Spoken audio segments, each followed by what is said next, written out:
Express, LSS, deluxe அரசு பேருந்துகளிலும் மகளிர் கட்டணமில்லா பயணங்கள் மேற்கொள்ளலாம்.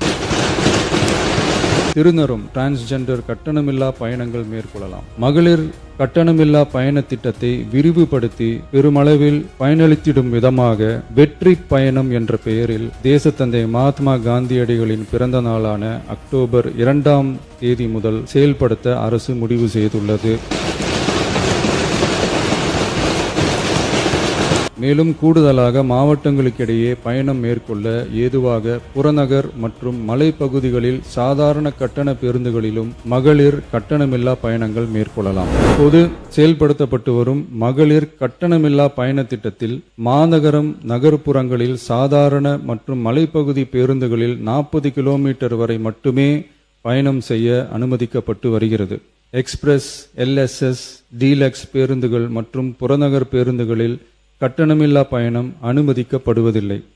தமிழ்நாட்டின் எந்த பகுதியிலும் வசிக்கும் ஒரு மகளிரும் போக்குவரத்து கட்டணத்தால் தமது வாய்ப்புகளை இழக்கக்கூடாது என்ற சமூக நீதி சிந்தனையை இவ்வரசு முதன்மையாக கொண்டுள்ளது.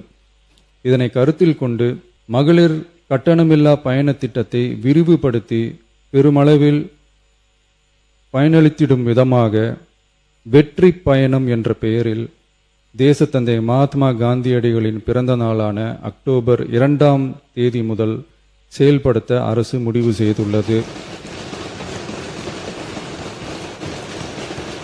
என்பதை இந்த மாமன்றத்தில் மகிழ்ச்சியுடன் அறிவிக்கிறேன். அதன்படி முதல் கட்டமாக மாநகரம், நகரங்களில் சாதாரண பேருந்துகள் மட்டுமின்றி மாநகரம், நகர்பகுதிகளில் இயங்கும் எக்ஸ்பிரஸ், எல்எஸ்எஸ், டீலக்ஸ் அரசு பேருந்துகளிலும் மகளிர் கட்டணமில்லா பயணங்கள் மேற்கொள்ளலாம்.